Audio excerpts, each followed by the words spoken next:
आमर जे परमाराध्य गुरुदेव थे श्री श्रीमद गौर गोविंद स्वामी शिल गुरुदेव सी जीवन प्रतिदिन इतिहास को प्रतिदिन आज कौन है गोटे डायरी लिखती ये कथाटी ये कहीं कहवाई चाहूँगी गुरुदेव से लिखुंट जे भगवान केउठी आविर्भाव हुंती केबे भाविबेनि जे लोक माने बहुत बड़ बड़ मंदिर कर दौरान तर पैसा अच्छी से विग्रह जगन्नाथ नहीं आसुच्चंदी राधाकृष्ण को नहीं आसुच्चंदी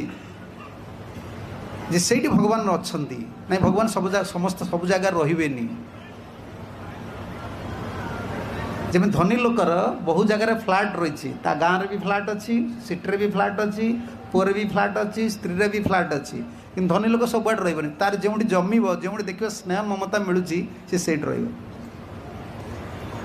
भगवान केउठी आविर्भाव होती गुरुदेव राति से दिन राति लिखिंट आज श्रील प्रभुपादंकर बहु शिष्य मैंने उपस्थित थिले देश विदेश बहु भक्त मैंने आसी वैष्णव माने जेतबेले एकत्रित हुअन्ति वैष्णव माने जेतबेले शुद्ध मनरे नाम संकीर्तन करती वैष्णव माने जेतबेले भगवान को डाकती प्रभु आपण ये आविर्भाव हुंतु आमको करुणा करंतु आमे पतित जीव से स्थान ही भगवान आविर्भाव है।